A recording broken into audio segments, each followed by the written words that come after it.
मेंढक और कछुआ दोनों बचपन के दोस्त हैं। काम के बाद रोज मिलकर गप्पबाजी न करे तो दिन पूरा नहीं होता इनका। ओ कछुआ, सुना है कि अपने यहाँ एक बाबा जी आए हैं, सबकी प्रॉब्लम सॉल्व कर रहे हैं। हाँ तो चलें क्या? कहाँ?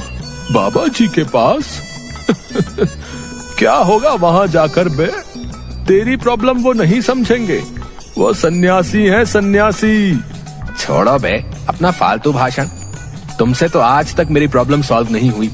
कभी सीरियस हुए हो बे मेरी प्रॉब्लम को लेके? अबे ऐसे ही अच्छे हो, ये लड्डू ना खाओ तो अच्छा है। तुम ना फिर शुरू हो गए, चुपचाप चलो मेरे साथ। मेंढक कछुआ को जल्दी जल्दी चलने के लिए कहता है, पर कछुआ अपनी मस्ती में इधर उधर ताकता हुआ पीछे चलता है। परिणामतः कछुआ मेंढक से बहुत पीछे रह जाता है। मेंढक मुड़कर देखता है और उसे कछुआ दिखाई नहीं देता, तो वह खींच जाता है और वहीं एक आम के पेड़ के नीचे खड़े होकर सोचता है कि जब तक कछुआ आए एक आध आम तोड़ ले।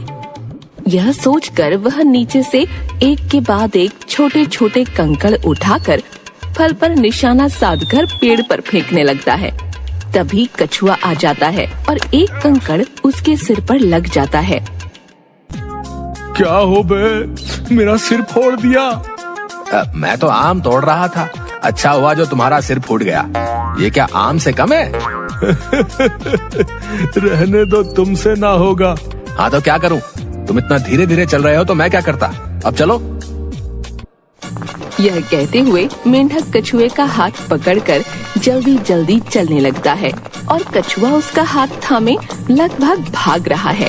थोड़ी दूर पर कछुआ थक जाता है और मेंढक कहता है, रे मेंढक, थोड़ा धीमे हो जाओ भाई, इतनी क्या जल्दी है? बाबा ही तो है, कोई ट्रेन थोड़ी है जो छूट गई तो दोबारा नहीं मिलेगी। तुम ये सब छोड़ो, बस जल्दी जल्दी चलो। किसी तरह दोनों बाबा के यहाँ पहुँचते हैं।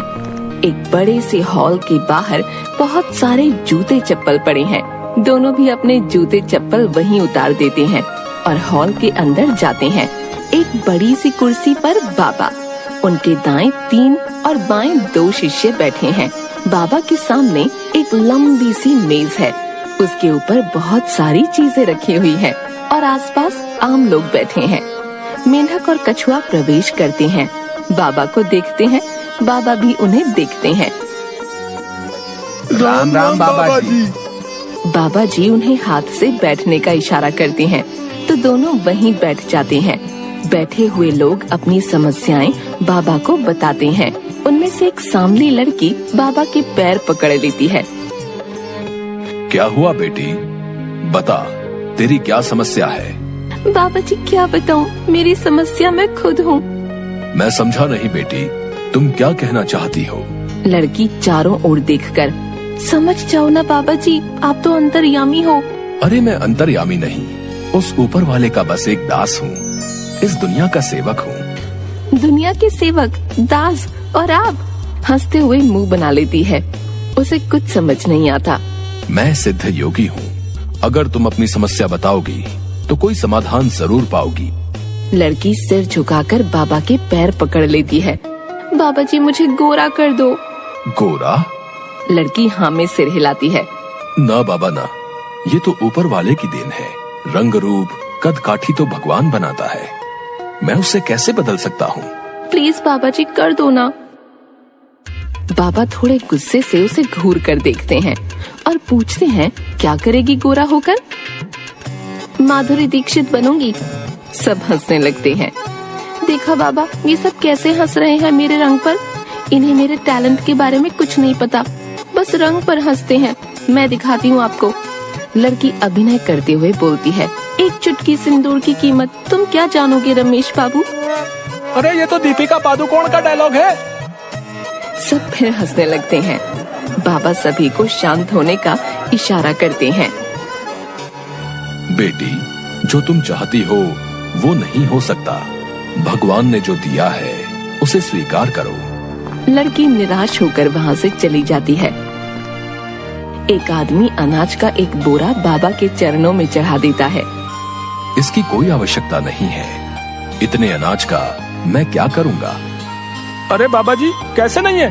आप पैसों का चढ़ावा तो लेते नहीं हो। और ये कौन सा मैं खरीद के लाया हूँ? मेरे खेतों की फसल है, सोचा थोड़ा दान कर दूं। है आपके ये जो चेले हैं इतने, इनको दे देना। ठीक है, ठीक है। बाबा जी, आप मने और मारे छोरे को आशीर्वाद दे दो तो कल्याण होवे। यह कहते हुए आदमी दूर बैठे हुए अपने बेटे को बुलाता है। 12 से 13 वर्ष का एक लड़का उसके पास आ जाता है।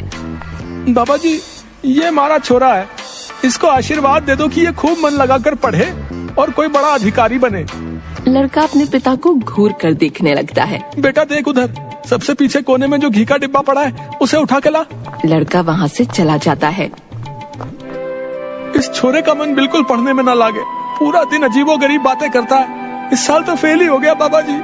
इसमें कोई आशीर्वाद दे दो कि ये खूब मन लगा के पढ़े। इतने में लड़का घी का डिब्बा ले आता है और उसे मेज पर रख देता है। फिर बाबा लड़के के सिर पर हाथ रखकर उसे पढ़ने का आशीर्वाद देने लगते हैं। तब लड़का बाबा को रोकते हुए कहता है, ना बाबा जी, मने ये पढ़ने का आशीर्वाद मत दो। मने न बनना कोई अधिकारी वधिकारी। तो क्या बड़ा होके मेरे जैसे गेहूं चावल बेचेगा है? क्या बनना है बच्चा? बिजनेसमैन बनूंगो, अंबानी के जैसो। बच्चा, पढ़ाई तो तब भी करनी पड़ेगी। ना मैंने सब पता कर लियो है, कोई पढ़ाई वढ़ाई की जरूरत ना है। आप बापू की ना सुनो, मारी सुनो। बाबा के चेहरे पर असंतोष का भाव देखकर लड़का घी का डिब्बा वापस उठा लेता है। अरे रख इसने। ना बाबा जी, मैंने बिजनेसमैन बनने का आशीर्वाद देंगे तब रखूं। ये पक्का बिजनेसमैन बनेगा। सब हंसने लगते हैं। आदमी लड़के के हाथ से डिब्बा लेकर मेज पर रख देता है और लड़के का हाथ पकड़कर खींचता हुआ वहाँ से ले जाता है। दो बातें ढंग से हिंदी अंग्रेजी में बोलना पाता, बिजनेस करेगा। बाबा एक लोटे में पानी पीते हैं। तभी मेंढक और कछुआ आकर बाबा के पैर दबाने लगते हैं। अब बाबा जी हमारी प्रॉब्लम भी। बाबा जी हमारी प्रॉब्लम भी। बोलो बोलो। बाबा, मैं मेंढक राम और ये कछुआ राम। प्यार से लोग हमें मेंढक और कछुआ कहते हैं। क्या करते हो दोनों? मैं पोस्ट ऑफिस में काम करता हूँ। मैं टेलीफोन निगम में। जैसे नाम वैसे काम है। कहीं से हंसने की आवाज आती है। सब हंसने लगते हैं और बाबा शांत होने का इशारा करते हैं। समस्या बताओ। इसकी शादी नहीं हो रही। इसकी शादी नहीं हो रही। किसकी? इसकी शादी नहीं हो रही। इसकी शादी नहीं हो रही। तभी कछुआ की बीवी आ जाती है। अच्छा, तो तुम यहाँ अपनी शादी करवाने आए हो, तो मैं कौन हूँ? लोग तो कहते हैं कछुआ सीधा आदमी है, तुम तेज हो। यह देखो सीधापन। अरे नहीं भाग्यवान, यहाँ तो हम मेंढक की शादी का पूछने आए हैं। तो ये तुम्हारी तरफ क्यों इशारा कर रहा है? काहे बे, मेरी तरफ क्यों इशारा करते हो? चलो उठो यहाँ से, घर चलो, तुम्हें बताती हूँ। बाबा जी, ये मेंढक की शादी नहीं होने वाली। 50 रिश्ते तो मैंने बता दिए इसे। कोई न कोई कमी निकाल कर रहता है। शक्ल देखिए इसकी, पता नहीं कौन सी लड़की से शादी करेगा। ये सब कहते हुए वह कछुआ के साथ वहाँ से चली जाती है। बाबा आप छोड़ो ने, मेरा बताओ। अगर वो औरत सही कह रही है तो तुम्हारी शादी मुश्किल है। ऐसा ना कहो बाबा, कोई तो उपाय करो। देख बेटा, सबको उस भगवान ने बनाया है। हम कौन होते हैं किसी को ठुकराने वाले। अब से जो पहला रिश्ता आए उसे स्वीकार कर ले। अपनी गृहस्थी बसाना तेरे हाथ में है। प्रणाम बाबा।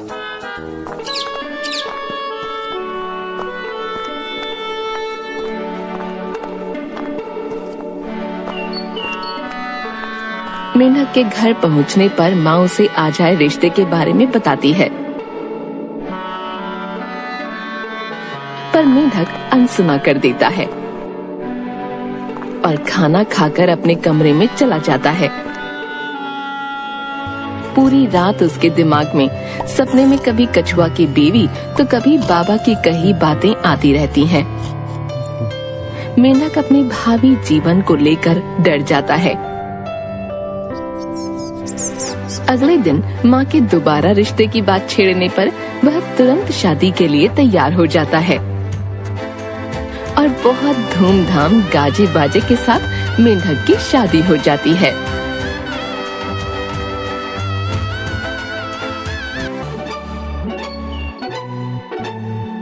क्यों बे, कितने दिन हो गए, आते क्यों नहीं हो? हैं? अकेले मजा नहीं आता यार। पता तो है अब मेरी शादी हो गई है। तो मेरी नहीं हुई। वैसे भी पूरे दिन क्या झाड़ू पोछा करते हो? हाँ सच्ची? तुम्हारी कसम। ना ना, मेरी कसम ना खाया करो, तुम चबे ना खाओ। क्यों बे, तुम नहीं करते हो? ना, मैं तो कछुआ हूँ ना। हाँ तुम तो इतना धीरे धीरे, इतने में तो पूरे दिन के बर्तन भी धुल जाएं। बेटा कहा था ना ये लड्डू ना खाओ, अब खाए हो तो लो मजा। 君の虜になってしまう